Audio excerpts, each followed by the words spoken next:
여러분들 잘 아는 책이 있습니다. 내려놓음이라는 책인데 이용규 선교사님이 쓰신 책입니다. 하버드 대학에서 박사학위를 받으시고 몽골 선교사로 7년 가 계시다가 2012년에 인도네시아로 선교 사역을 이제 옮기십니다. 대부분 선교 사역의 내용이 교육 사역 쪽이었고 지금은 대학 사역도 함께 하고 계십니다. 선교사님 자녀 중에 4명이 있는 것 같아요. 근데 그 중에 서연 자매라고 있습니다.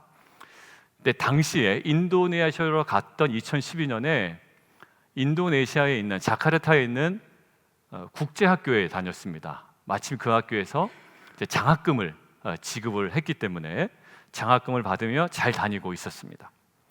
그런데 이용규 선교사님이 어떤 사역을 하신다고요? 학교 사역을 하시잖아요. 그러니까 아빠가 학교 사역을 하니까 이제 이 딸이 장학금을 받던 국제학교를 나와서 이제 아빠가 세운 학교로 옮기게 된 겁니다. 옮길 때 총 학생 숫자가 얼마냐면 6명이었습니다. 이용규 선교사님 자녀 둘, 나머지 4명, 총 6명이었던 거예요. 그래도 이 딸이 아빠가 세운 학교잖아요. 그래서 특별한 마음으로 또 아끼고 이제 사랑하면서 다녔다고 합니다. 여름과 겨울에는 방학 때는 각 지역을 다니면서 인도네시아에 이제 단기 선교도 다니고 열심히 섬겼대요. 자, 그런데 서연 자매의 그 마음 속에 어느 시점부터 이런 마음이 드는 겁니다. 지금 함께 있는 인도네시아의 그 학생과 또 학부모들에게 좀 뭔가 모델이 되었으면 좋겠다라는 마음이 들었대요. 왜냐하면 그 학교가 국제적으로 보면 이렇게 좋은 학교가 아닐 거 아니에요. 교육을 못 받는 아이들에게 교육의 기회를 제공하지만 세계적인 구지 랭킹으로 따지면 그닥 좋은 학교는 아닐 거란 말입니다. 그래도 그런 학교에 다니지만 미국의 좀 유수한 대학에 들어가는 것들을 자기가 좀 보여주고 싶었던 거예요. 그래서 이제 미국으로 가야 되겠다. 그래서 여러 가지 것들을 이제 하나하나 준비하기 시작합니다. 그래서 나름 그래도 가려면 알려진 학교를 가는 것이 좀 도움이 될 거잖아요. 그래서 가고 싶었던 학교들 리스트를 쫙 정해서 그 학교들을 하나하나 어플라이 하기 시작합니다. 자, 결론. 가고 싶었던 학교가 됐을까요? 아니면 안 됐을까요? 다 안 되고 그 중에 몇 개만 웨이팅이 걸린 겁니다. 근데 한 군데서 연락이 왔는데 그게 나쁘지는 않은 학교예요. 그렇지만 본인이 특별히 가고 싶었던 마음이 그렇게 강하지 않았던 학교가 전액 장학금을 제공을 한다고 이제 오퍼가 온 겁니다. 여러분들 그 학교 이름을 찾아보니까요, 스미스 칼리지예요. 그러니까 여러분들 아마 아시는 분들은 알 겁니다. 스미스 칼리지가 나쁜 학교가 아닙니다. 대신 남녀공학이 아니라 여대입니다. 그러니까 미국의 최고의 여대라고 할 때 5손가락 안에 드는 학교긴 해요. 그런데 이 서연 자매가 인도네시아 시골에 있었잖아요. 그러니까 자기는 될 수 있으면 대도시에 있는 학교를 가고 싶었고 그래도 여자 학교보다는 남녀공학을 가고 싶었던 거예요. 그리고 이 스미스 칼리지가 사실 거기 보면 여권 운동 굉장히 강합니다. 그러니까 성향이 진보적인 학교였던 거예요. 근데 본인 성향하고도 또 맞질 않는 겁니다. 그러니까 여러 가지 그런 이유 때문에 속상해했던 거예요. 자, 그 속상해하던 그 서연 자매 한번 영상을 함께 좀 보도록 하겠습니다. 하나님, 나는 그래도 하나님을 위해서 최선을 하려고 하고 또 그렇게 하나님이 밀어주시기를 기대했는데 왜 내가 이렇게 가기 싫다고 생각했던 이 학교에만 나를 그것도 장학금을 줘서 붙여주셨냐고 이제 그게 이제 원망이 됐던 거예요. 저는 기도하면서 이게 하나님이 주신 굉장히 좋은 선택지다라는 생각은 있었는데 그때는 아이한테 차마 그 얘기를 할 수가 없었어요. 근데 어느 날 아이가 그냥 막 이제 짜증이 만빵 나 있을 때 아내가 아이한테 물었어요. 얘, 너의 인생의 주인이 누구라고 생각하니? 그럴 때 아이가 내뱉은 말이 왜 하나님이 내 인생의 주인이 돼야 돼요? 내 인생? 내가 하고 싶은 대로 해야지.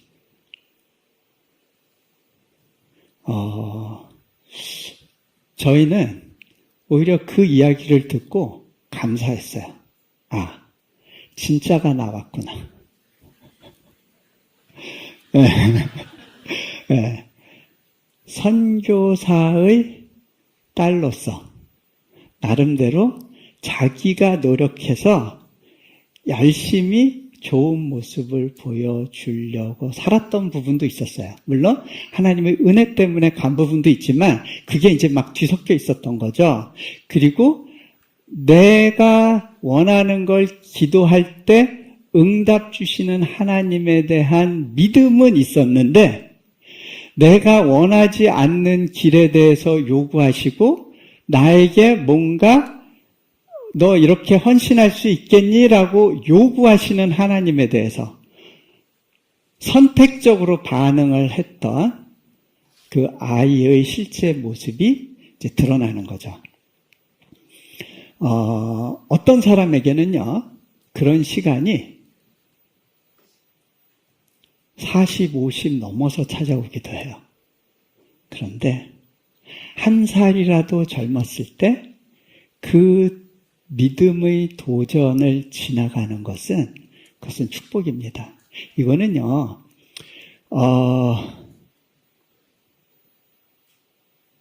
아브라함뿐만이 아니라 성경에 나오는 모든 위대한 인물들이 하나님께 영광 돌리기 위해서 온전히 쓰임받기 직전에 반드시 패키지로 지나가야 했던 질문이에요. 저희 딸아이가 이제 그렇게 내뱉을 때 이제 우리는 이제 하나님께서 이 아이를 다루시겠구나. 그 부분이 감사하다고 생각했어요. 그래도 대학 가기 전에 이 부분을 씨름할 수 있는 시간을 갖게 된 거에 대해서 진짜 모습이 드러나는 그것이 너무 감사한 거죠.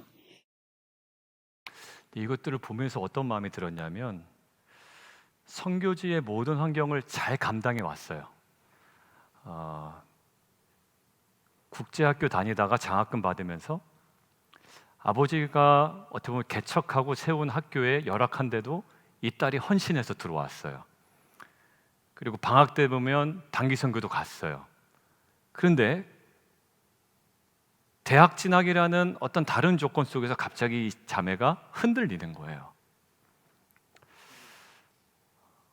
이것들을 보는데 저희도 잘 알고는 있지만 믿음 생활은 사실 몇 가지 원리를 알고 있다고 쉽게 사라지는 게 아니구나라는 생각이 들었습니다. 그리고 지금까지 아까 인도네시아 초기에 와서 잘 살아왔기 때문에 괜찮을 거야 이것도 아니더라고요. 쉽게 사라지는 게 아니었어요. 그래서 오늘은요, 로마서 10장 오늘 본문을 통해 우리가 믿음 생활, 신앙 생활이라고 하잖아요. 그럼 우리가 정말 주목해야 되는 것이 무엇일까? 우리가 함께 좀 두 가지로 묵상하는 시간이 되기를 원합니다. 우리 첫 번째 함께 볼까요? 자, 함께 읽습니다. 시작. 여러분들 믿음이란 단어를 한번 생각을 해보세요. 여러분들 믿음이라고 할 때 분명히 뭐 하나가 존재해야 됩니다. 기준이 존재해야 돼요. 예를 한번 들어볼게요. 나는 우리 자녀가 이렇게 성공할 것이라고 믿어 라고 한다면 그럴 것이라는 그 그림이든지 그 기준이 있어요. 기준이 없으면 맹신이 돼요. 귀에 걸면 귀걸이, 코에 걸면 코걸이가 돼요. 믿음, 우리도 구원받는 믿음이 뭐가 있죠? 분명한 기준이 있어요. 예수 그리스도의 십자가의 죽음과 부활로 내가 믿으면 나를 의롭다 하시고 나를 계속 성화로 이끌어 가시며 예수님께서 나를 결국 마지막 때 주님 다시 오실 때 나는 완전히 영화로워질 거라는 그 기준이 있어요. 그 기준이 있고 그것들 우리가 믿는 거예요. 즉 믿음이라고 할 때 뭐가 있다? 정확한 기준이 있다라는 거예요. 없으면 맹신이 된다라는 거예요. 근데 기준만 있으면 다는 아니에요. 왜냐하면 기준이 있더라도 내가 세운 목표만이 나의 믿음의 기준의 전부가 되어버리면 온전한 믿음이라고 할 수 없습니다. 왜냐하면 신앙이 없는 사람도 나름대로 자신이 세운 목표가 있거든요. 근데 그 목표는 하나님의 뜻과 전혀 상관없을 수 있어요. 목표가 있다고 해서, 기준이 있다고 해서 믿음이 있다? 그건 또 아니에요. 여러분들, 결국 자신이 세운 목표를 향한 열심을 우리가 믿음이 있다 여기지 않습니다. 하나님의 뜻과는 무관하게 나는 돈을 많이 벌 거야 라고 해서 열심히 버는 거예요. 그래, 기도하는 것보다 돈 버는 게 더 낫지. 여러분들, 이거를 믿음 있다라고 얘기하지 않아요. 믿음은 결국 어디에 근거하냐면 내가 세운 목표가 아니라 하나님께서 주신 말씀부터 시작이 되는 거예요. 그래서 우리가 믿음 생활할 때 성경에 보통 뭐라고 얘기하죠? 열심히 달려간다고 이야기하지 아니하고 뭐 합니까? 표대를 향하여 달려간다라는 거예요. 그러니까 믿음은 분명히 바라봐야 되고 주목되는 한 분명한 기준이 있다라는 거예요.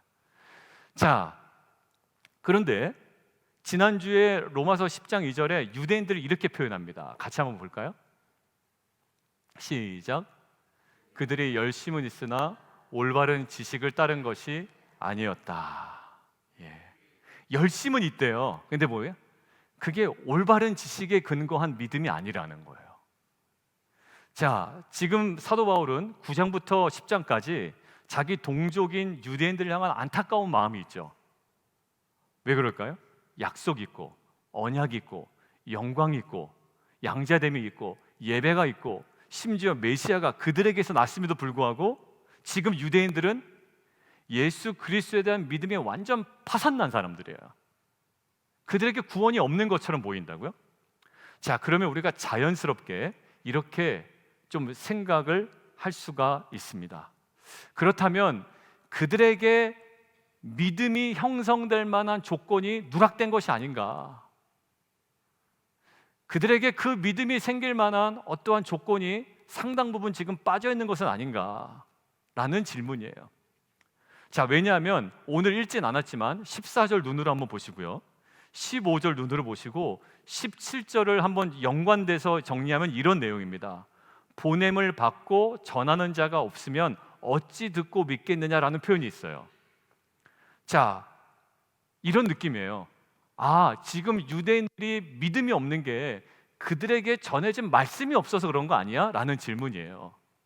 근데 사도 바울은 그것을 완전히 단번에 일축시킵니다. 18절이에요. 자, 자막을 통해서 함께 볼까요?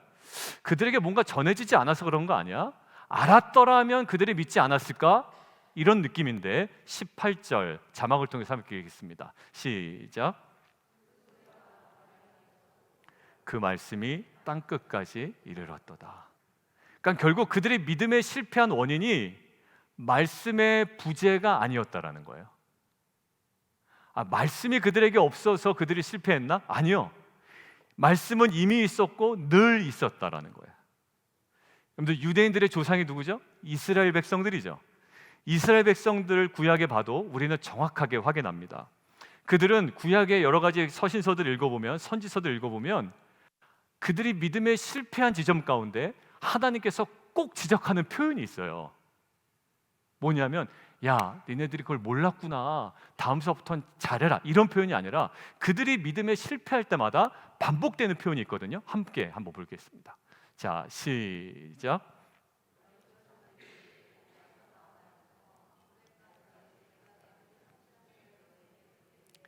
끊임없이 보내었다. 이런 거. 야야야, 말 안 한 적 없어? 언제부터? 애굽에서 나온 날부터 지금까지 너희에게 끊임없이 얘기했어 라는 거예요. 여러분들, 예레미야 29장에 비슷한 표현이 하나 더 나옵니다. 같이 한번 읽어볼까요? 시작. 여러분들, 하나님의 다가오심은 끊임이 있었다 없었다? 끊임이 없었다. 그리고 꾸준히 보내셨다라는 거예요.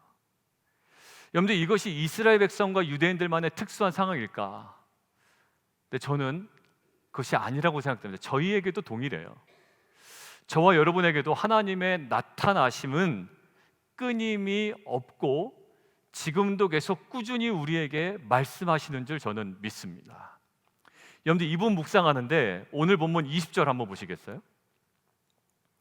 동일한 하나님의 모습이 지금 나옵니다. 20절에 뭐라고 나오냐면 찾지 아니한 자들에게 찾은 바가 되셨대요. 그리고 묻지 아니한 자들에게 스스로 나타내셨대요.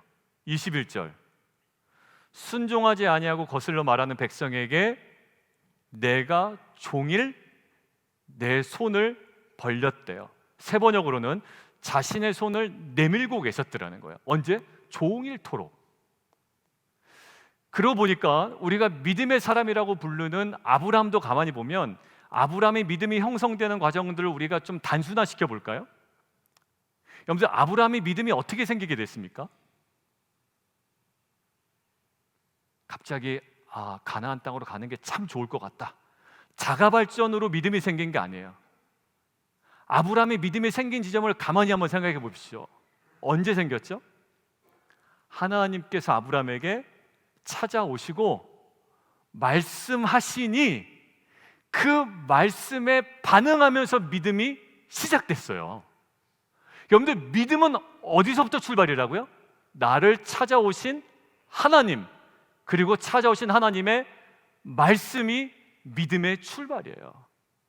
그러니까 우리가 말씀에 근거하지 않고 이렇게 됐으면 좋겠다, 이러면 좋겠다, 이게 그냥 마음 편해, 뭐 신앙생활 해봤자, 어제 제가 신앙의 회의가 온다고 그랬잖아요. 뭐 이렇게도 안 되고 저렇게도 안 되니까 이게 제일 나아 라고 하고 난 그런 식으로 갈래 라고 그래 열심으로 가도 그것은 믿음이 아닌 거예요. 왜 그럴까요? 말씀에 근거한 것이 없기 때문에. 여러분들, 이게 낫고 이게 사람 그냥 걸리적거리지 않고 이렇게 사는 것이 그냥 마음 편해 라고 하는 건 믿음이 아니라 뭘까요? 회피예요. 왜? 하나님의 말씀이 있다면 믿음이지만 하나님의 말씀이 없이 그냥 내가 편안히 그렇게 가겠다라고 하는 것은 그것은 믿음이 아니라 회피입니다. 그리고 하나님께서 가지 말라고 하셨는데 간다 그러면 그거는 욕망이지 믿음이 아니란 말이에요. 그러니까 믿음은 어디서부터 근거한다? 하나님의 말씀으로부터 시작된다라는 거예요. 여러분들, 이스라엘 백성이 여리고를 무너뜨리는 가장 핵심적인 그 믿음이 어디서 나왔습니까? 이렇게 하면 될 것 같아서 생긴 믿음이 아니에요. 하나님께서 여리고성을 돌라고 하셨던 말씀에 대한 믿음이었지 그들이 그냥 떠올렸던 믿음이 아니었단 말이에요. 여러분들, 다시 한번요. 믿음은 어디서부터 출발한다? 나를 향해 하나님께서 자기를 나타내시고 나를 향하여 손을 내미시고 나를 통하여 말씀하신 그 말씀이 우리의 믿음의 출발이요 기준이 되는 거예요. 여러분들, 아브라함이 어떻게 떠날 수가 있겠습니까? 떠나면 뭐가 정답이 나옵니까? 아니면 떠나면 뭐가 조금 나에게 유익이 있습니까? 아니요, 계산기를 두들겨서 나온 것이 아니라 단 한 가지였어요. 본토 친척 아비의 집을 떠나라라는 말씀이 임한 후에 아브라함에게 그 말씀에 대한 믿음이 생긴 거예요. 여러분들, 결국 하나님께서는 우리에게 무작정 밑도 끝도 없이 믿으라고 얘기하지 않습니다. 가장 먼저 우리에게 믿음을 요구하시기 전에 우리에게 무엇을 주실까요? 우리에게 먼저 찾아오시고 말씀을 주십니다. 여러분들, 하나님의 말씀이 없는데 우리에게 믿음이 생길 일은 없어요. 그것은 여러분들의 욕망일 뿐이고 우리의 그냥 회피의 수단일 뿐이지 그것은 말씀에 근거하지 않으면 믿음이 될 수가 없습니다. 구원받는 믿음도 마찬가지죠. 예수 그리스도의 죽음과 부활이 기록된 말씀을 주셨기에 그 말씀을 근거로 예수님을 나의 구세주로 믿는 믿음이 가능한 것이지 그 예수님을 믿으면 좋을 것 같다라는 나의 감각으로 된 게 아니라고요. 결국 하나님께서 우리들 삶에 믿음을 주시기 위하여 먼저 무엇을 주시더라? 말씀을 주시더라라는 거예요. 모세에게 바로 앞에 설 수 있는 믿음을 주시기 위하여 어느 자리를 부르십니까? 떨기나무 자리로 부르시죠. 그리고 거기서 뭐 하세요? 말씀하세요. 그리고 말씀에 대하여 불신앙과 신앙을 왔다 갔다 합니다. 여러분들 항상 기준이 어디예요? 하나님께서 하신 말씀이 신앙과 믿음의 출발이요 기준이 되는 거예요. 그래, 나는 이거 안 할 거야. 나는 떠날 거야. 몰라. 여러분들 이것은 그게 하나님의 말씀에 근거한 것이라면 믿음입니다. 왜냐하면 야곱도 하나님께서 애굽으로 내려가기를 두려워하지 말라라고 해서 내려간 거거든요. 근데 그게 아니라 그저 식량을 구하기 위한 애굽행위라면 그것은 뭘까요? 또 다른 회피요 우리의 단지 욕망일 뿐이라는 거예요. 여러분들 결국 하나님께서는 우리의 믿음이 자라나기 위하여 역사하기 위하여 끊임없이 말씀하시고 여러 가지 상황 가운데 자신을 나타내시고 손을 내밀고 계시다라는 거예요. 뭘 위해서? 우리의 믿음을 위해서. 믿음을 위해서 우리에게 계속 나타나신다고. 아까 영상 봤죠? 이용규 선교사님, 우리 서연자매가, 선교사님 따님 서연자매가 대학 진학 문제 때문에 갑자기 마음이 흔들립니다. 근데 하나님께서는 그걸 그냥 내버려 두실까요? 아니요, 결코 내버려 두지 않으십니다. 하나님께서는 결코 그냥 그 상태로 내버려 두지 않으실 거예요. 반복해서 하나님은 자신을 나타내시고 손을 내밀고 찾아오시고 계속 알려주실 거라고요. 왜? 그 나타나심과 말씀이 그 자매의 믿음이 되기 때문에. 이제 그럴 즈음에 호주로부터 한 목사님이 집회를 초청을 하신 거예요. 이영규 선교사님 와주십시오. 사모님도 같이 오십시오. 그리고 따님이 서연자매가 이제 사역을 하고 있으니까 잘 하고 있으니 그럼 딸도 같이 와서 딸도 요 사역을 하고 목사님 집회해 주십시오라고 호주에서 초청을 한 겁니다. 그래서 호주로 세 분이 이제 떠나게 된 거예요. 그 집회 때문에 그 가는 길에 있었던 이야기입니다. 저희가 이제 좀 비행기 표를 싼 걸로 간다고 이제 싱가포르를 경유해서 가게 되는데 싱가포르에서 경유할 때 비행기가 많이 딜레이 돼서 기다리는 시간 동안에 물을 사러 이제 가게 된 곳이 WH 스미스라는 가게였어요. 네, 그 가게에서 물건을 사면서 저희 딸아이가 출출거리더라고요. 왜 또 여기 이름이 스미스야? 네, 근데 그리고 난 다음에 계속 스미스를 만나는 거예요. 어떻게 되냐면 호주에 가서 우리가 묵은 숙소 앞에 길 이름이 자기가 아까 오면서 봤는데 스미스였대요. 근데 저한테는 안 보여요. 근데 계속 서연이 눈에만 스미스가 보이는 거예요. 그래? 서연아, 하나님께서 너한테 계속 스미스에 대해서 말씀하시는 거 아닐까? 그랬더니, 그거 아닐 거래요. 예.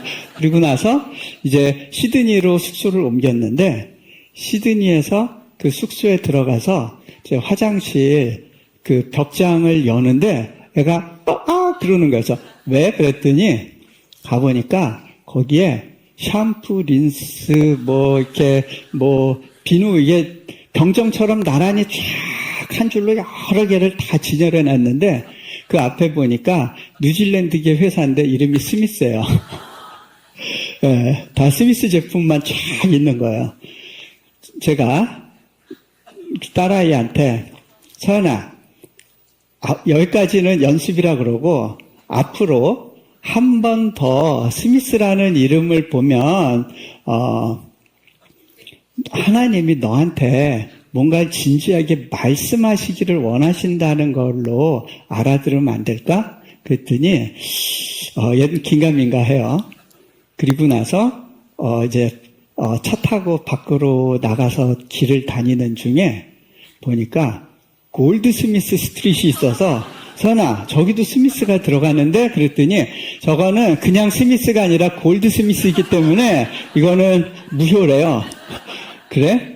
제가 또 가다 보니까 스미스 가게 이름이 딱 눈에 띄었는데 보니까 아이는 자고 있어요. 이것도 무효.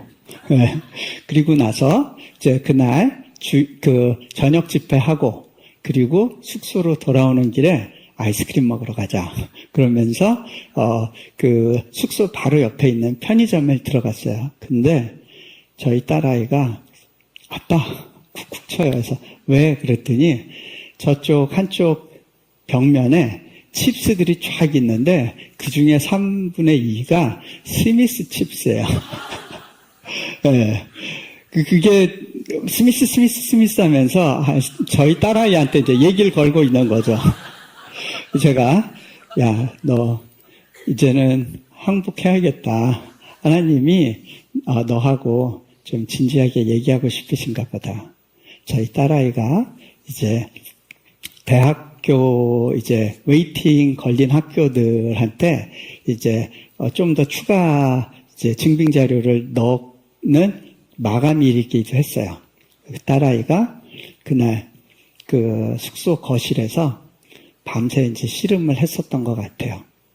아침에 일어나서 보니까 그 탁자에 휴지가 이만큼 쌓여 있었어요. 예. 울면서 하나님과 씨름을 한 거죠. 그리고 나서 하나님이 아무래도 나를 스미스로 보내시려고 결정하신 것 같은데 그거에 순종하겠다고 그렇게 이야기를 하더라고요. 하나님은 끊임없이 그리고 꾸준히 그리고 종일토록 자신을 나타내시고 또 서연 자매에게 손을 내밀고 계셨던 거예요. 저는 이러한 하나님의 나타내심 그리고 손을 내미는 은혜가 저와 여러분에게도 동일하게 역사한다고 저는 믿습니다.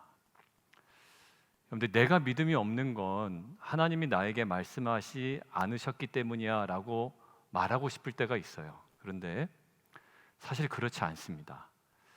8월 한 달에는 사도행전과 로마서를 통해서 그리고 9월은 히브리서와 또 로마서를 통해서 누군가의 권면과 설교와 서로 간의 나눔과 기도를 통해서 끊임없이 하나님은 우리 안에 계속 자기를 나타내셨어요. 그리고 손을 계속 내밀고 계셨다고요. 단지 내가 불편해서 외면했던 것이고 마음에 안 들어서 짜증이 났던 것이고 내 욕망으로 그 음성이 들리지 않았던 것이지 하나님은 늘 충분하게 우리에게 자신을 나타내시고 온종일 손을 내밀고 계셨음을 저는 믿습니다. 지난주에 한 성도님 가정이 어느 시기까지는 안정적일 것이라고 여겨졌던 사안이 갑자기 흔들리게 되는 소식을 전해주셨어요. 그러니까 어느 정도까지는 문제가 없다라고 생각했는데 갑자기 이게 흔들려 버린 겁니다. 당장이라도 이게 뭔가 문제가 생길 것처럼 일이 갑자기 번진 거예요. 그 다음날 화요일 본문이었는데요. 히브리서 7장을 보니까 구약 시대에 이스라엘 백성이 너무 신뢰할 만한 제도가 하나 있었죠. 제사 제도였어요. 자기네들이 고안한 게 아닙니다. 모세에게 하나님께서 직접 이렇게 하라고 알려주신 거예요. 그들에게는 너무 유효했고 너무 적절했던 제도였던 거예요. 그런데 히브리서에서 뭐라고 그러냐면 그 구약 시대 때 그렇게 적절하고 유효했던 구약의 제사 제도도 궁극적인 온전함이 있다 없다? 없다. 아니라는 거예요. 자, 그러면서 이제는 구약의 제사 제도에 아무리 구약의 이스라엘 백성들이 거기에 목숨 걸고 잘 지켜왔어도 이제는 거기를 붙잡고 있어라? 붙잡고 있지 마라. 왜? 그게 온전하지 않다라는 거예요. 그러면서 뭐라고 말씀하시나요? 히브리서 7장 19절에 더 좋은 소망이 생긴다고 딱 말씀하시는 거예요. 우리 여기에 계십니다. 그래서 그 마음을 같이 나눴어요. 근데 사실 어떻게 될지 몰라요. 그게 기존의 그것들이 더 좋게 될지 아니면 이것과는 다른 것을 하나님께서 허락하실지 아무도 몰라요. 근데 이 본문을 통해서 집사님과 함께 나누면서 확신했던 건 뭐냐면 두려워하기보다 더 좋은 소망을 품고 여러 가지를 다양하게 알아볼 수 있다는 거예요. 어떻게? 담대하게. 저는 우리들의 매일의 묵상 속에 그리고 예배와 기도와 또 설교와 서로 간의 나눔 속에 그 하나님의 나타나심, 그리고 손 내밀어 말씀하시는 그 은혜가 깨달아지기를, 또 그것이 누려지기를 주님의 이름으로 축원드립니다. 여러분들, 그 말씀이 깨달아져야지만 우리가 제대로 믿음으로 반응할 지점이 생기는 거예요. 하나님께서 말씀하신 것도 없는데 내가 뭘 믿겠다는 거죠? 그거야말로 맹신이에요. 하나님 아무것도 나에게 말씀하시지 않으셨다고 하는데 도대체 우리가 뭘 믿는 거예요? 믿음은 뭐라고요? 들음에서 나며, 들음은 무엇으로? 말씀으로 말미암는다 그랬잖아요. 우리가 뭔가를 믿는다라고 할 때 자기 확신이 아니에요. 하나님께서 날 찾아오셔서 하셨던 말씀, 때로는 그게 굉장히 부담감처럼 느껴지고 때로는 소망이 될 수도 있어요. 어느 양상일지 모르지만 반드시 믿음은 어디에 근거하더라? 말씀에 근거하더라라는 거예요. 여러분들, 말씀을 죽어라고 안 보면 어떻게 될까요? 믿음이 생겨날 수가 없다. 아니, 그렇잖아요. 말씀을 안 보는데 뭐가 믿음이에요? 그냥 믿습니다라고 해서 믿음이 아니라고요. 철저하게 무엇에 근거로? 말씀의 근거로. 그래서 제가 설교 때 좀 기분 나쁘게도 많이 얘기하잖아요. 여러분들, 그냥 잘 될 겁니다. 그건 사실 믿음이 아니에요. 그냥 우리의 소원이죠. 바람일 수도 있어요. 물론 하나님께서 그 마음의 소원을 가지고 일하세요. 그러나 가장 궁극적으로 우리의 믿음이 더 좁혀서 보수적으로 들어가야 되는 지점이 어디냐면 하나님의 말씀이에요. 여러분들, 결국 이제 이 반응해야 될 그 지점, 말씀 가운데 하나님의 뜻과 계획과 섭리를 우리가 발견했다면 어디로 가야 될까요? 두 번째 함께 보겠습니다. 자, 두 번째, 시작. 말씀에 대한 순종이에요. 여러분들, 여리고성이 무너졌잖아요. 근데 여리고성이 무너지는 그 믿음의 실체는 뭐였을까요? 돌아서 무너진 겁니까? 아니요. 돌아서 무너진 게 아니라 그 실체를 까보면 이렇습니다. 돌라는 말씀의 믿음으로 순종해서 무너진 거예요.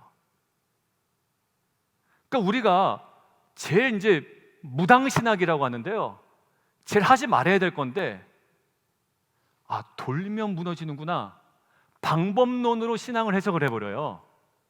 그러니까 보통 뭐 하죠? 내가 저 집을 사야 되겠어. 그럼 뭐 합니까? 돌아요. 그리고 믿습니다 그러는 거예요. 왜? 여리고성을 무너뜨린 것 같이 저 집을 저에게 무너뜨려 주시옵소서. 여러분들, 믿음이 전체 아니라고는 할 수 없어요. 그러나 이것은 약간 미신적 아니에요? 하나님께서 뭐라고 하신 적도 없고 하나님께서 뭐라고 말씀하신 적도 없는데 내가 일방적으로 무조건 돌면 무너져야 됩니까? 철저하게 우리가 믿음은 무엇의 근거로? 말씀의 근거로. 결국 여리고성이 무너진 건 돌아서 무너진 것이 아니라 돌라는 하나님의 비상식적인 말씀에 순종함으로 무너져 내린 거라고요. 저에게 최근에 도전하시는 말씀이 있었습니다. 지난 토요일 히브리서 본문이었어요. 어제가 아니라. 여러분들, 히브리서의 수신자들이 누구라고 그랬죠? 유대인인데 그리스도인이에요. 근데 이 사람들이 지금 어떤 상황에 있다? 너무 힘든 조직적인 박해를 받고 있다. 그러니까 이 사람들의 마음이 어디로 가죠? 나 너무 힘든 거예요. 예수의 복음을 믿고 신앙생활 하는데 너무 힘드니 어디로 나 돌아갈래? 유대교로 돌아갈래. 어제 이야기했던 신앙의 회의가 오는 겁니다. 나 도저히 못 살겠어. 유대교로 그냥 돌아갈래. 그러면 유대인들에게는 박해를 안 받잖아요, 최소한. 자, 그러면 그들에게 필요한 것이 뭘까요? 안전이 필요합니다. 안전. 유대교로 돌아가지 않기 위해서는 그래도 최소 보장된 안전이 필요해. 그런데 지난주에 히브리서 6장에 뭐라고 나와 있냐면 안전이 필요해서 안전을 요구하는 그들에게 어떤 메시지가 있냐면 6장 1절과 2절에 초벌을 버리고 완전한 데로 나아가래요. 자, 지금 현실적인 문제 때문에 안전을 요구하고 있는데 히브리서 본문은 무엇을 요구하고 있습니까? 안전을 요구하는 그들에게 완전한 데로 나아가라는 거예요. 여러분들, 제가 하나님께서 나타내시고 저에게 찾아오시는 음성으로 들렸어요. 2024년도 사역의 계획 속에 여전히 안전지대에 머뭇거리던 제가 결국 이 말씀에 근거하여 완전한 대로 나아가는 순종을 하기로 그냥 결단을 한 겁니다. 여러분들, 목회자가 안전한 지역을 찾을 때가 있어요. 왜?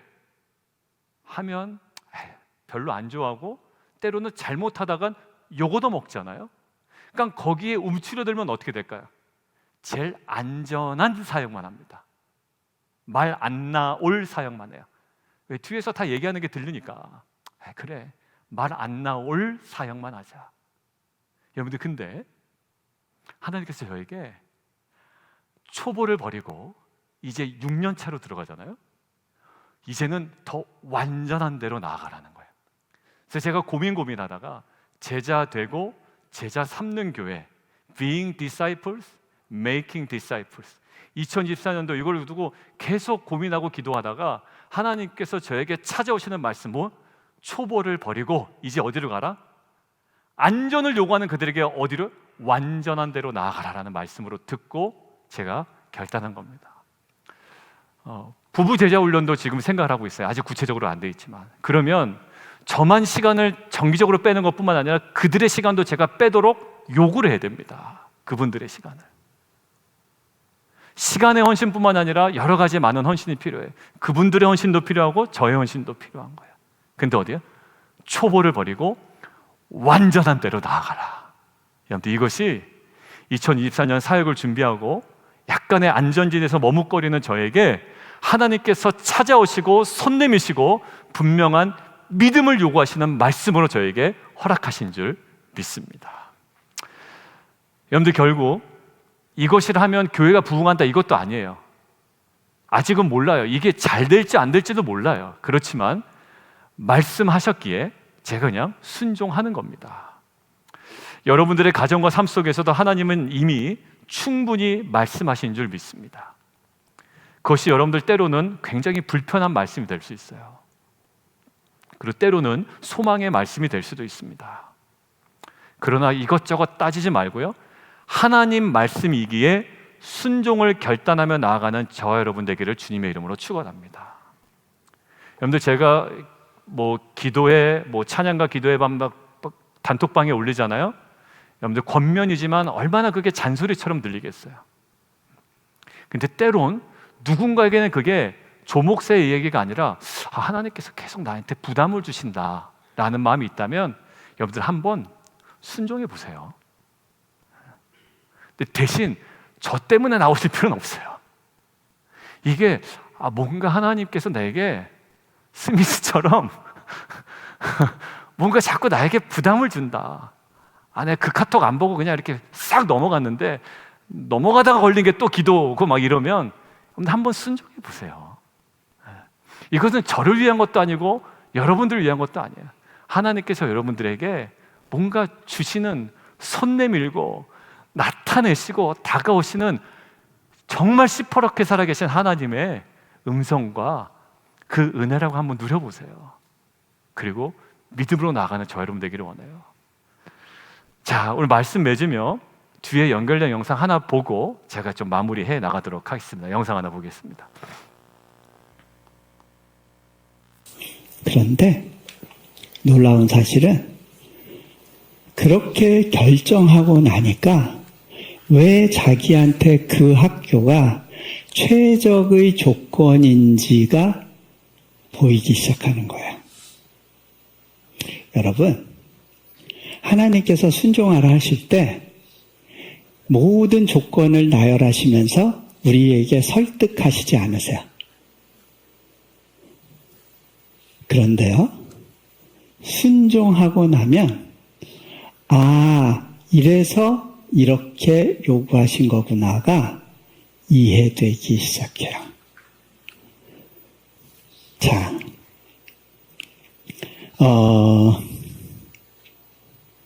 결국 누가 내 삶의 주인인가의 문제예요. 그리고 그것은 한 살이라도 어렸을 때 대면하는 것이 여러분의 인생을 두고 유익해요. 사랑하는 성도 여러분, 우리 로마서 본문에서 유대인에게 구원 얻는 믿음이 없는 이유를 어떻게 설명하고 있나요? 왜 유대인에게는 구원 얻는 믿음이 없죠? 그들에게 어떤 상황이 충분히 제공되지 않았기 때문이다? 아니야, 아니라는 거예요. 이미 하나님은 그 백성들에게 자신을 나타낼 대로 다 나타내셨습니다. 선지자를 통해서도 나타내셨습니다. 그리고 종일 손을 내밀며 충분히 말씀하셨습니다. 유대인들이 믿음에 실패한 이유는 말씀의 부재가 아니라 순종의 부재였다라는 거예요. 자, 우리 모습으로 돌아갈게요.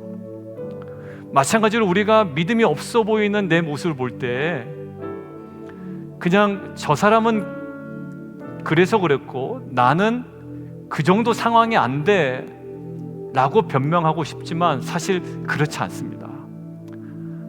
여러분들 각자 속한 큐티 나눔 방에서 물론 아직 참여하지 않으신 분도 계시지만 거기서 나누다가 또 누군가의 나눔을 듣다가 함께 기도하다가 권면하다가 이게 들려지는 음성이 있어요.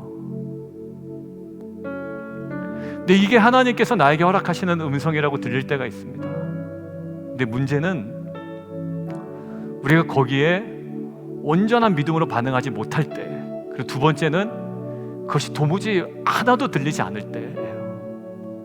근데 저는 오늘 말씀을 통해서 자기를 온전히 나타내시고 종일토록 손을 내밀고 우리에게 찾아오시는 말씀하시는 하나님이 저와 여러분에게 지금 이미 풍성하게 이미 많은 거 주셨어요. 사도행전에 얼마나 많은 말씀 주셨어요. 약간 이런 느낌이에요. 야, 내가 사도행전 묵상할 때 다 얘기한 거 아니야. 히브리서 할 때 얘기했잖아.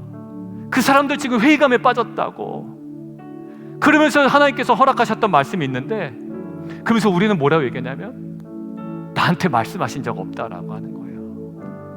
아니, 오늘 본문 분명히 얘기합니다. 유대인들에게 뭐가 덜 충족돼서가 아니에요. 이미 말씀하셨어요.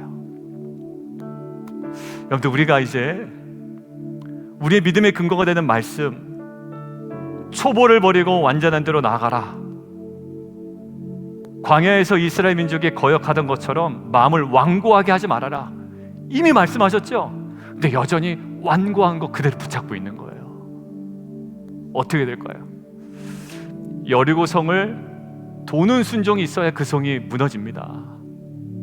그리고 사도행전 10장을 보니까 우리 벌써 사도행전 묵상했잖아요. 8월에 베드로가요 환상을 본 다음에 이방인이 막 성령의 충만함을 받지 않아요.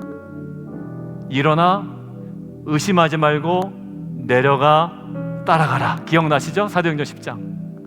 고넬료가 보낸 사람들이 온 거예요. 근데 뭔지 몰라요. 근데 하나만 주어졌어요. 일어나 의심하지 말고 내려가 그 사람들 따라가라. 그 말씀에 베드로가 믿음으로 반응합니다. 그랬더니 뭔지 모르는 베드로가 갔다가 거기서 무슨 일이 벌어지죠? 함께 모여있던 자들에게 순종해 보니까 아는 거예요. 아까 이영규 선교사처럼 순종해 보니까 거기에 이 사람들에게 이것들을 전하라고 하셨구나. 그래서 전했더니 무슨 일이 벌어집니까? 사도행전 2장의 성령 강림 사건이 거기 모여있던 이방인들에게 똑같이 일어난 거예요. 뭐 했더니? 말씀에 반응했더니 일어나 의심하지 말고 내려가 따라가라. 어찌 보면 우리에게 그 놀라운 기적이 일어나지 않는 것, 여전히 우리에게는 믿음이 그저 그 모양으로 보이는 건 뭐냐면 이미 말씀하셨는데 거기에 대한 우리의 온전한 순종이 없었을 가능성이 있어요. 우리가 게으름으로 인한 불순종이라면 그것들을 깨닫는 결단이 있기를 원하고, 세상적 욕망으로 인한 것이라면 자기를 부인하는 결단이 있기를 원하고요, 뭐 기도 묵상 그냥 내가 하던 대로 하면 돼, 영적으로 안주하고자 했다면 이제는 더 깊은 지경으로 하나님께서 부르신다면 여러분들 한번 순종해 보세요. 당장에는 그것이 나에게 무엇이 좋을지 몰라요. 그러나 이미 우리에게 나타내시고 손 내밀며 다가오신 하나님의 말씀에 순종으로 나아가는 믿음의 공동체 되기를 원합니다. 그리고 그 순종으로 나가는 우리들에게 하나님의 뜻과 섭리 속에 가장 선한 열매가 우리에게 허락될 줄 믿습니다. 오늘 함께 찬양하는데요, 말씀 앞에서 우리가 온전히 나아갑니다. 정말 우리의 생명을 다해 하나님 그 앞으로 나아갑니다. 우리의 믿음의 고백으로 함께 찬양을 나가도록 하겠습니다.